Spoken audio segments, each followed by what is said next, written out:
Este será el primer año en España en el que el número de defunciones supere al número de recién nacidos.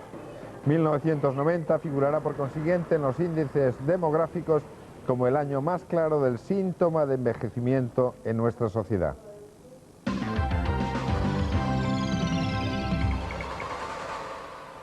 Buenas noches entre hoy y mañana. Cada vez nacen menos niños en España.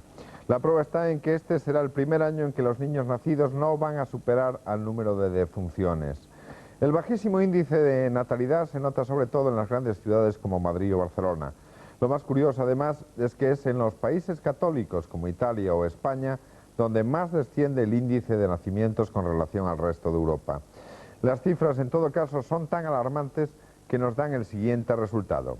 En el año 2010, el número de ancianos mayores de 65 años habrá superado al de niños y jóvenes. Este es, aunque aún no se lo crean, uno de los mayores problemas de nuestra sociedad. Lo vamos a analizar, será después del siguiente sumario. Los precios de las gasolinas descenderán la próxima semana. Las matanzas en Israel y el Líbano trasladan la tensión de Irak a Oriente Próximo. El policía Antonio Caro niega ante el juez que asesinase a El Nani. Oposición a la instalación de centros de rehabilitación de drogodependientes en barrios madrileños. Subasta de objetos de los Rolling, los Beatles y Madonna en la Feria del Disco de Barcelona. El índice de natalidad ha descendido de forma alarmante en países como España. La estadística lo dice de manera rotunda. A partir de este año, en España aumentará el número de ancianos y descenderá el número de recién nacidos.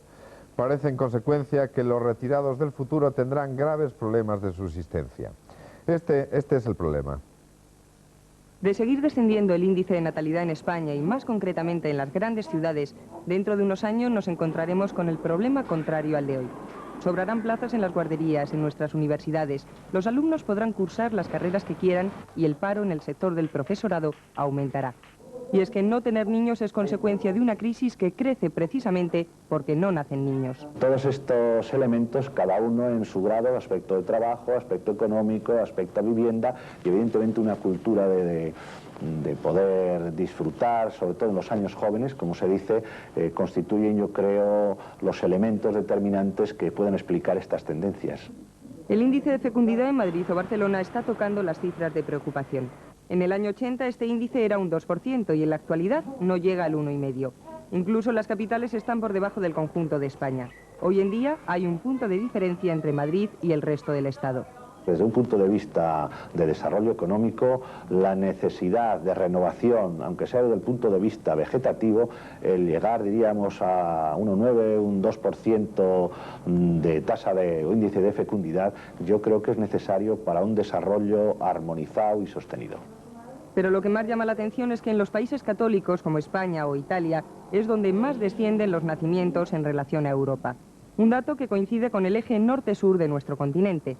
A los países pobres nos cuesta más tener niños que a unos países ricos, donde el futuro está relativamente asegurado. Así pues, de cara al futuro próximo, nuestra España aumentará en su número de ancianos y descenderá en el de bebés. Las soluciones pueden ser ayudas a los padres que tengan hijos o el fomento de la inmigración interior con el fin de que nuevos habitantes lleguen a las capitales. Se trata de todo un problema social que condicionará, si no lo está haciendo ya, nuestro futuro económico a todos los niveles. Pero eso no es todo. El futuro tiene este otro dato. El litoral mediterráneo español posee la mayor concentración de jubilados del mundo. Desde hace más de un lustro, las áreas preferidas de los jubilados europeos son el litoral del Mediterráneo español y las Islas Canarias. En gran número de municipios de la Costa del Sol y también de Canarias, el porcentaje de extranjeros residentes se eleva al 60% de la población real. En términos globales, se calcula que unas 200.000 personas de más de 60 años, de las cuales 13.000 son residentes extranjeros, viven en las riberas del Mediterráneo. Parece claro, pues, que entre nacionales e inmigrantes vamos hacia una sociedad de ancianos. Vaya problema, ¿verdad, Andrés Aberasturi?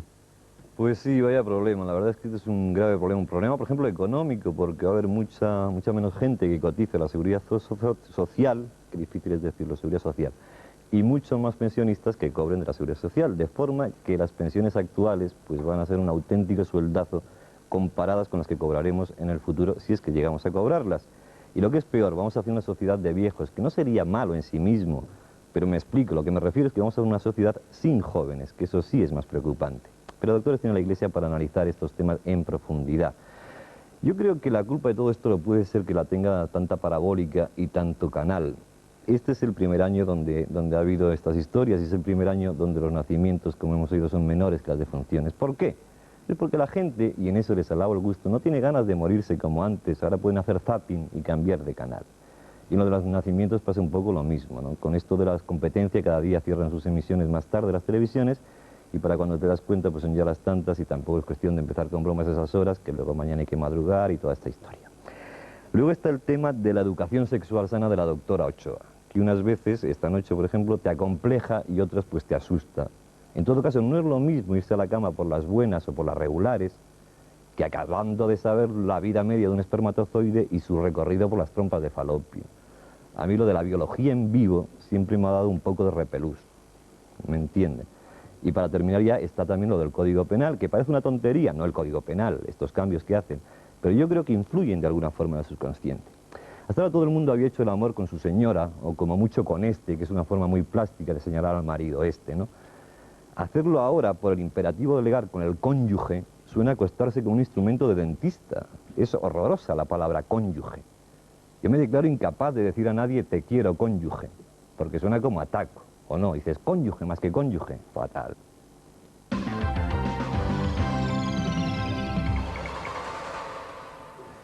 Pues también de buen humor estaba el presidente de CAMSA, que ha anunciado hoy que los precios de los carburantes podrían bajar la próxima semana.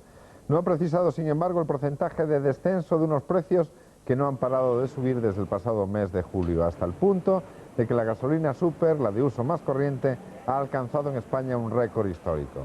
Esta prevista bajada es consecuencia directa del descenso de los precios del barril del petróleo en los mercados internacionales. En menos de 2 semanas, el precio del petróleo se ha reducido en un 25%, hasta el punto de que el barril se cotizaba hoy a poco más de 29 dólares. Carmen Tomás, los consumidores acostumbrados a las subidas no se lo van a creer. La próxima semana bajará el precio de las gasolinas. Hombre, ojalá pudiéramos acostumbrarnos ahora a las bajadas, sería estupendo. Porque claro, en las últimas 3 semanas el precio del petróleo ha bajado en los mercados internacionales nada menos que un 25%, como tú decías. Hombre, parece que ya las compañías petrolíferas pues se han sonrojado demasiado con los beneficios sacados en los últimos meses. Arabia Saudí está produciendo petróleo pues por un tubo y Saddam Hussein pues empieza a ceder en el asunto de los rehenes, hoy con los del Reino Unido. Lo más interesante de esta situación, creo yo, al margen obviamente de la bondad que para nuestros bolsillos y para la economía pues supone un precio del petróleo en descenso, es que aquí, en nuestro país, vamos a comprobar si la fórmula de fijación de precios máximos que el gobierno diseñó unas semanas antes de la crisis del Golfo, pues también funciona a la inversa. Es decir, que cuando el precio del crudo cae en los mercados internacionales, sin olvidar que el dólar está también flojo, pues la gasolina también baja su precio en nuestro país, con independencia de si seguimos pagando más o menos que en Europa. Y sobre todo con independencia de que nuestras empresas petrolíferas cada día nos ilustren con discursos encaminados a concienciarnos de que en España pagamos poco por la gasolina que consumimos. Vamos, que en definitiva vamos a descubrir si esto de la fórmula es pura técnica de suma y resta y está exenta de cualquier intencionalidad.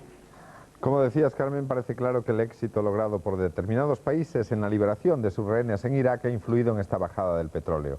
Estos éxitos han hecho pensar en que la actual crisis podría encontrar una solución diplomática. Al mismo tiempo, Irak lanza continuos mensajes en los que denomina huéspedes a los rehenes occidentales. Lo van a ver.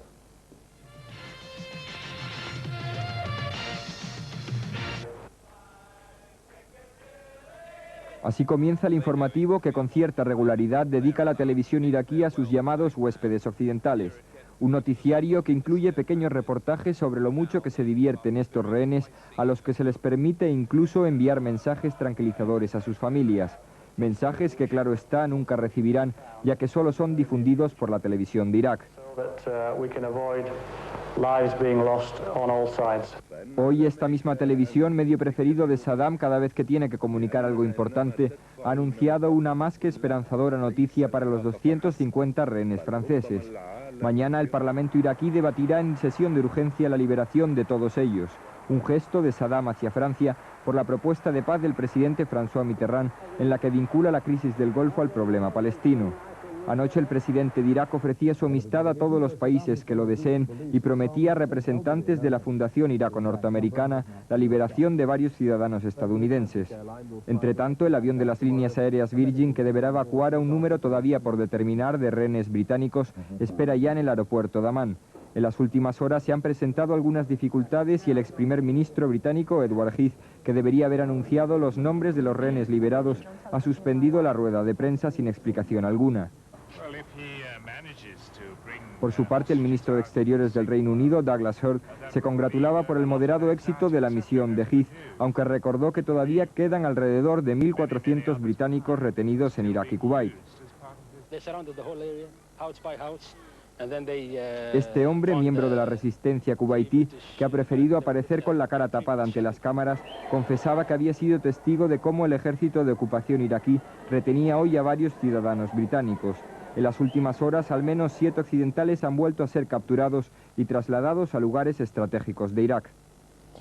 Parece claro, sin embargo, que la crisis de Irak pierde cada vez más protagonismo debido a otros conflictos que se registran en Oriente Próximo. La atención internacional se ha desviado una jornada más a las matanzas ocurridas ayer tanto en Jerusalén como en el Líbano.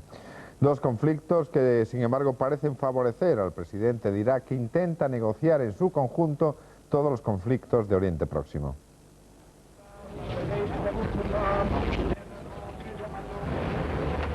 Entre muestras de dolor y odio contenido fueron enterrados hoy los 3 israelíes asesinados ayer en Jerusalén por un joven palestino.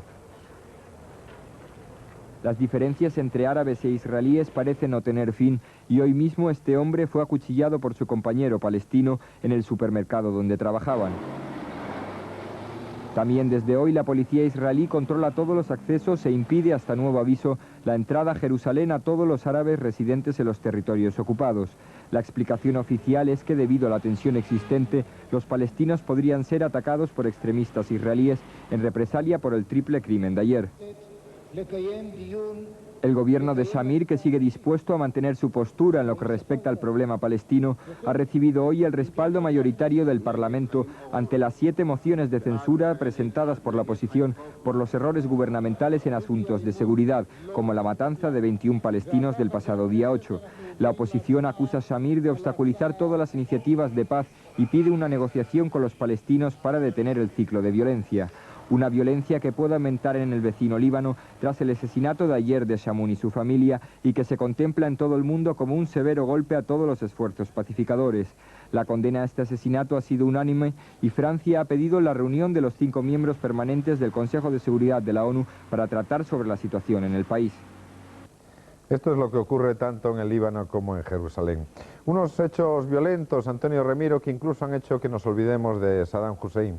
Si es verdad que lo que no está en los medios de comunicación no está en la vida, podríamos creer que el conflicto del Golfo se nos está muriendo a manos de los sucesos repugnantes que se vienen sucediendo en Jerusalén, donde no hay muro ya que aguante tantas lamentaciones, y en Beirut. Y si las autorías morales de los actos se analizasen en términos de provecho, llegaríamos a la conclusión, viendo estos hechos desde la perspectiva del conflicto del Golfo, que Saddam Hussein es tan peligrosamente astuto que ha conseguido infiltrarse simultáneamente en las fuerzas de policía de Israel, en las tropas sirias y sicarias del Metel libanés y en el cuerpo desalmado de un albañil palestino que para colmo nació cerca de Belén. Evidentemente no es así, y Saddam se limita a sacar partido de los errores de sus enemigos, porque lo cierto es que la matanza del Monte del Templo primero y luego el cruel asesinato de Dani Shamoun y de su familia y la muerte de 3 israelíes inocentes encaminados por el destino a la bayoneta de un loco homicida que hacía insignificante a Alá mientras entre cuchillada y cuchillada vociferaba cuán grande era, han conducido a la opinión pública a ligar, como interesa a Saddam Hussein, los problemas del Golfo con los de Medio Oriente y a denunciar el doble estándar de comportamiento del Consejo de Seguridad. Cabe ahora admitir que a instancias de Estados Unidos el Consejo condene las presuntas atrocidades del ejército iraquí en Kuwait, mientras pasa por alto las cometidas por señeros miembros del Frente Anti-Iraquí en otras latitudes. Lo menos que puede decidirse es que una parte creciente de la opinión pública en los países europeos comienza a sentirse hastiada de un lenguaje moral inconsecuente y arbitrario, y que la liberación de puñados de rehenes tiene el efecto de una suelta de palomas.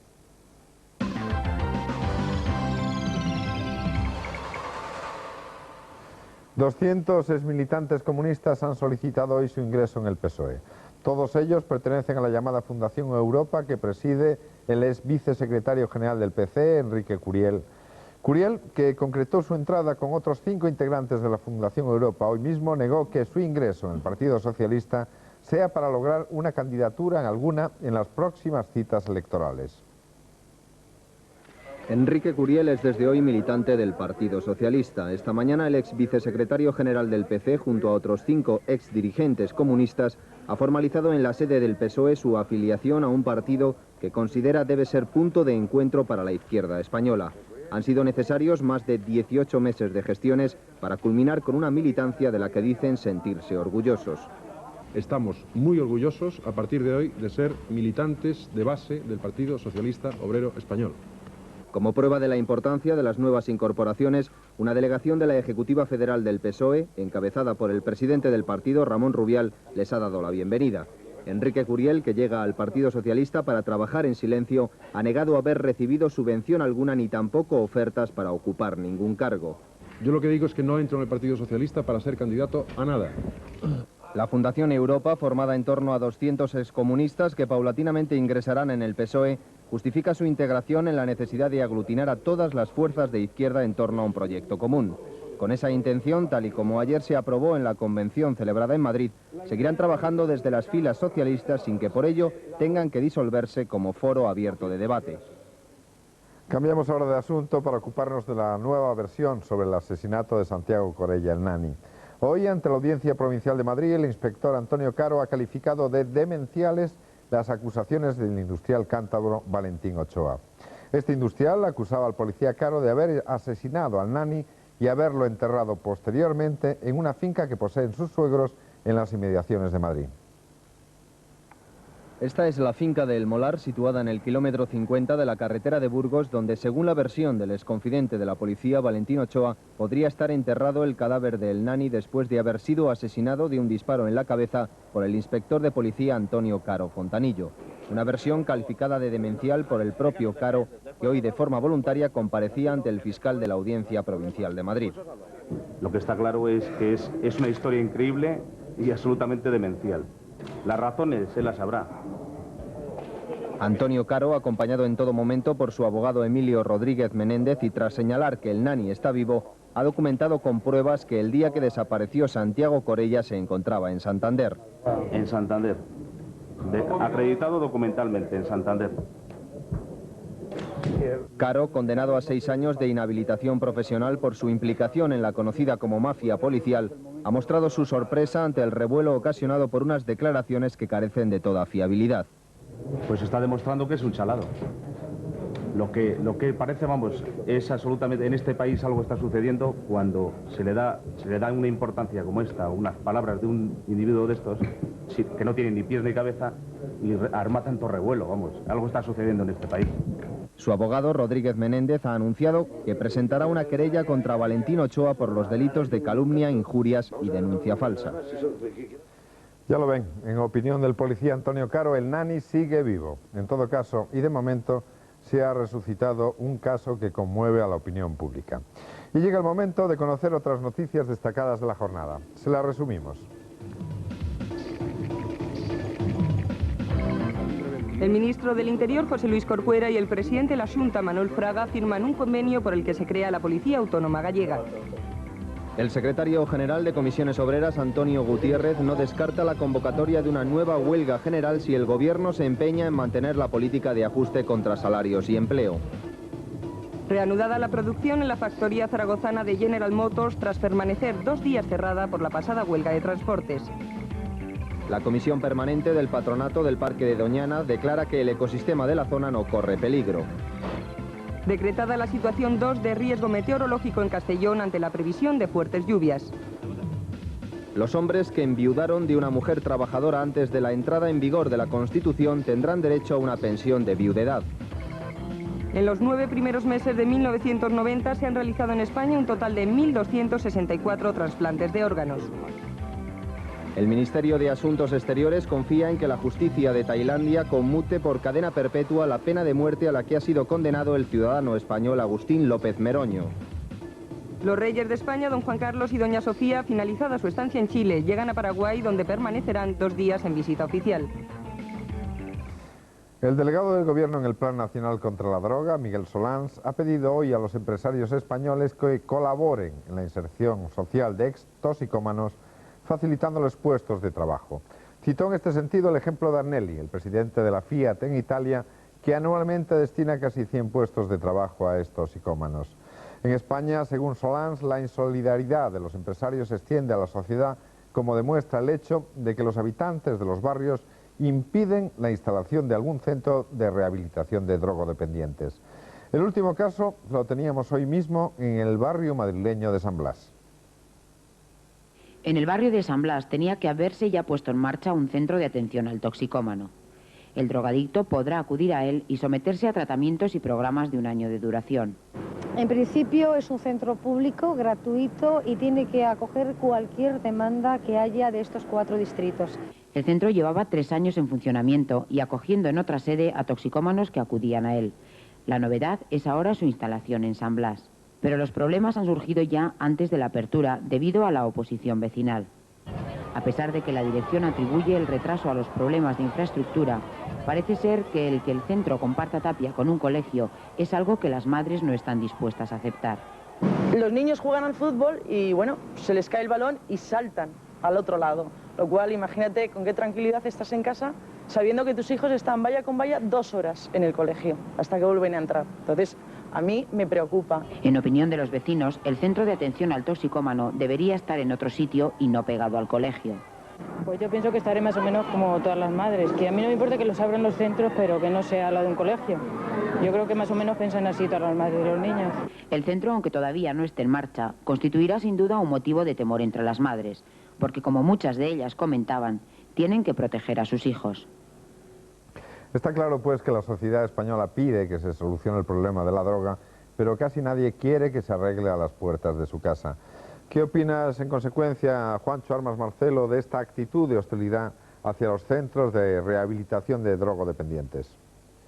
Bueno, pues una vez más tengo yo que expresarles a ustedes mi estado de perplejidad, acongojante, si ustedes me lo permiten. Quizá todo tenga una procedencia ancestral, genética, casi bíblica, porque todo el mundo cree odiar el mal, la existencia misma del mal. Todo el mundo pretende que de existir el mal, que sea lo más lejos posible de nuestras casas, para marcar esa distancia que nos distingue y nos hace más felices por estar más lejos del infierno, que siempre, lo dijo Sartre y lo hemos repetido muchas veces, son los otros. Yo estoy ya convencido de que el infierno somos todos. Al mismo tiempo se le abre la cabeza a cualquiera con tanta contradicción. Se piden centros de rehabilitación de este mal moderno y por la razón de antes, añadida a la doble moral que casi siempre nos maneja, no se permite abrirlos al lado de nuestra casa. Digo yo que será para que no se nos pegue nada, para que no nos identifiquen con la droga. Solo quiero decir que mientras los ejemplos de arriba del poder y la gloria son los que son en estos momentos, no debe extrañarnos nada, a pesar de la perplejidad en que muchos estamos sumidos, ni que la respuesta popular sea la que es, la de la insolidaridad y la incoherencia. El panorama que se ve desde el puente de mando puede no ser bueno, claro está, pero no quiero ni pensar en el vértigo cotidiano que sufren los de abajo. Por eso mismo una mirada de comprensión, un punto de solidaridad y desde luego de formación cultural, de sensibilidad de lo que somos, seres humanos, ni más ni menos, no vendría mal. Sobre todo antes, mucho antes de que todo esto que estamos viendo ya no tenga el menor remedio.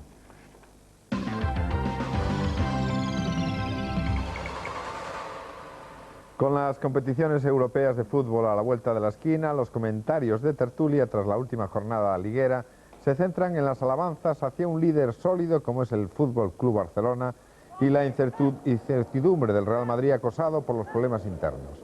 En un segundo plano queda la magnífica campaña del Sevilla, Logroñés y Castellón o la irregularidad exenta de galimatías tácticos del Atlético de Madrid.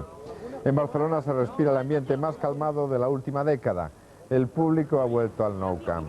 La junta directiva apenas hace comentarios en el vestuario. Johan Cruyff ha logrado la compenetración necesaria con sus jugadores. Tras 2 años de trabajo y un título de Recopa Europea y otro de Copa del Rey, el Barcelona afronta con garantías el asalto al título más deseado, el Campeonato Nacional de Liga. José Javier Santos, ¿cuáles son las claves del espectacular comienzo azulgrana? Yo diría que son muchas y muy diferentes, Luis. Por un lado, la Junta Directiva, y ya lo apuntábamos aquí en su día, se olvidó de la locura de fichajes que presidía su gestión en los últimos años y únicamente con lo recaudado por traspasos trajo al búlgaro Stoichkov y al sevillista Nando. Núñez ha dejado de ver fantasmas, olvidándose de los árbitros, de su gestión que hizo durante años en Federación y Liga y que nada le reportaban, y preocupándose, eso sí, de una situación económica, de eso parece entender, que se antojaba caótica. Paralelamente, el técnico Johan Cruyff ha dejado de utilizar a la plantilla como un laboratorio de alquimia y ha buscado lo práctico. ¿Qué es lo práctico? Si Vaquero es el mejor media punta de España, pues a jugar de medio punta. Si Koeman era el alma de un PSV Eindhoven campeón de Europa, pues más responsabilidad organizativa para el holandés, en vez de jugar de marcador, como lo hizo jugar el año pasado. ¿Que hace falta alguien para partirse simbólicamente la cara con los defensas? Pues ahí tienen a Stoichkov. Vamos, todo lo contrario a lo de antaño, cuando se le antojaba probar a Onésimo, que ahora está en el Valladolid de punta y dejaba en el banquillo a Laudrup o a Salinas, o colocaba a Roberto de defensa central. Algún compañero de Barcelona, con el que coincidí la pasada semana, retorcido él, me aseguraba que Cruyff busca la renovación, y de ahí la marcha del equipo, que en diciembre será otra cosa. Conociendo a don Johan, no es una hipótesis descartable, desde luego. Pero no nos engañemos, en esta historia los resultados son la clave fundamental. Con el equipo primero el público retorna al campo, los directivos no juegan nunca a técnicos ni estos a directivos. Los suplentes ahogan sus penas con la familia y no con la prensa, y los titulares comienzan a creer en lo que están haciendo. Si además de todo ello el eterno rival se pierde en luchas internas, con un presidente ebrio de títulos que no sabe cómo beberse el último sorbo de JB sin que se le atraganten los cubitos, y un entrenador que tras 16 meses se da cuenta que lo que realmente necesitan sus jugadores es que traslade su esbelta figura al terreno de juego, comprendemos, yo creo, amigos telespectadores, por qué el Barcelona manda con tanta autoridad en la Liga. Una Liga presidida por el Seni catalán y la soberbia mendocista. Pues bien, vamos a hacer ahora una pequeña pausa para la publicidad y después continuamos. Hasta ahora mismo.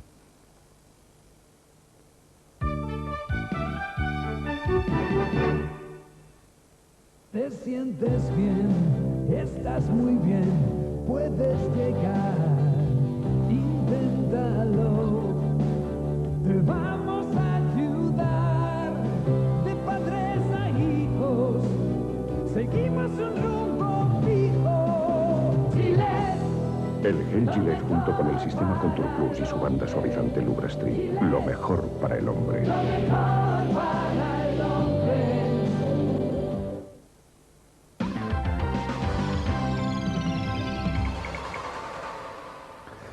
Iniciamos ahora esos minutos que dedicamos cada noche a presentar las noticias que ustedes podrán leer mañana en sus diarios favoritos. Comenzamos en La Vanguardia, donde nos recibe su redactor jefe, Félix Pujol. Bona nit. Molt bona nit. La primera noticia que destaca La Vanguardia en su edición de mañana es que ha caído espectacularmente el precio del petróleo, unos $6 por barril, debido a que también ha caído la tensión en el Golfo. La primera consecuencia para nosotros es que el precio de la gasolina, según ha anunciado Yacamsa, bajará la próxima semana. Quizá ello es debido a esa visión que ha dicho Saddam Hussein que ha tenido cuando Mahoma le ha anunciado en un sueño que debe retirarse de Kuwait, aunque apropiándose unas pequeñas islas. Una solución muy parecida a la que Arabia Saudí ofrece como salida para la crisis. La segunda noticia es que el 28% de los barceloneses han concedido un cero absoluto a la política de tráfico del ayuntamiento. Una tercera noticia es que el divorcio de Cela está creando malestar y tensión entre Galicia y Mallorca, debido a que ambas comunidades se disputan el legado de la fundación del insigne Nobel español. Por último, la noticia que damos en el cintillo de portada es que Comisiones Obreras está ganando la partida a UGT, por lo menos hasta ahora, en el cómputo de las elecciones sindicales en Cataluña. Esto es todo desde Barcelona. Muy buenas noches. Buenas noches, muchas gracias, y llegamos ahora a otro veterano rotativo, ABC de Madrid. Nos comenta sus contenidos principales Vicente Ángel Pérez, redactor jefe. Buenas noches y cuando quieras. Hola, buenas noches. Su Alteza Real el Príncipe de Asturias presidió por primera vez un acto de ingreso en la Real Academia Española. Fue esta tarde en la toma de posesión del ensayista, crítico literario y colaborador de ABC, Ricardo Bollón. En la imagen de portada aparece el Príncipe de Asturias recibiendo el saludo de Ricardo Bollón en presencia del director de la Academia, Manuel Álvar. Ya en páginas interiores destacamos otras informaciones como el ofrecimiento de Saddam Hussein de liberar rehenes estadounidenses y franceses. Asimismo publicamos una entrevista con José Antonio Ardanza y subrayamos el caos que vivió Madrid esta mañana por la huelga de taxis. Eso es todo. Buenas noches. Buenas noches, gracias también, y finalizamos nuestro recorrido de hoy en la redacción del Independiente. Nos muestra su primera página su director del periódico, Graciano Palomo. Buenas noches también y adelante. Buenas noches desde la redacción del Independiente. La portada de nuestro periódico se abre hoy con el anuncio de que el gobierno estudia un plan para legalizar los más de 6 billones de pesetas que se encuentran en dinero negro, fundamentalmente afectando y penalizando los pagarés del Tesoro. Dentro del ámbito de la política nacional se da cuenta de la entrevista secreta que mantuvieron el pasado día 8 el presidente del gobierno y el jefe de la oposición, José María Aznar, en la que no lograron consensuar los consejos de administración de Radio Televisión Española y el Poder Judicial. En la fotonoticia se puede ver a un soldado libanés fuertemente armado ante la residencia del líder cristiano Chamoun, asesinado ayer junto a toda su familia. También se anuncia un plan de Cansa para bajar la gasolina, el precio de la gasolina la próxima semana, coincidiendo con el derrumbe del precio del petróleo hoy en los mercados internacionales. Saludos desde el Independiente.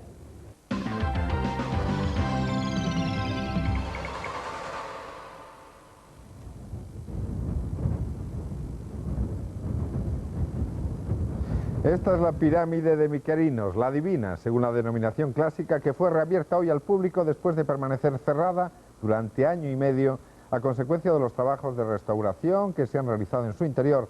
Y la pirámide de Miquerinos, de la cuarta dinastía, de 2620 años antes de Cristo, está situada en la explanada de Giza, junto a las de Keops y Kefren. Es la más pequeña de las tres y fue cerrada por problemas de humedad y de erosión en su estructura interna.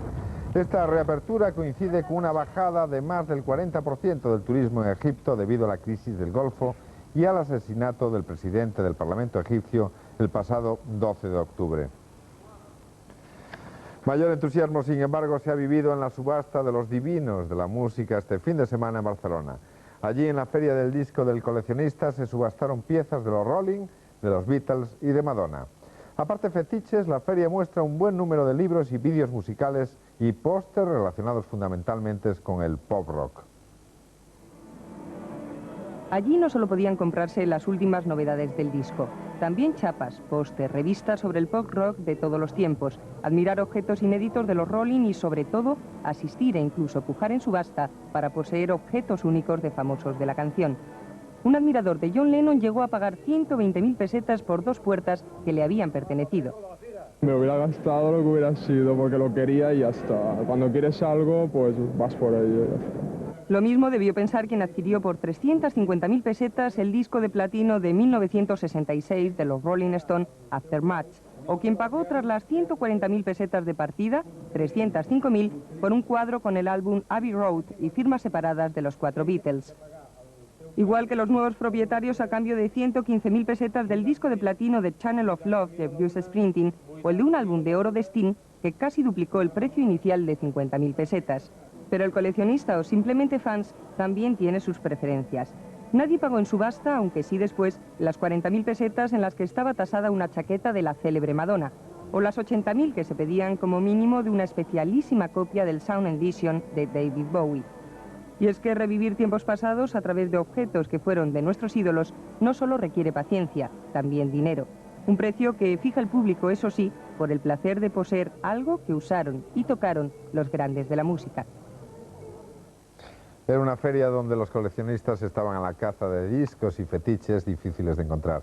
Son las rarezas de los coleccionistas. En fin, esto es lo que ocurre y así se lo hemos contado. Volveremos mañana. Contamos con su compañía. Gracias y hasta entonces.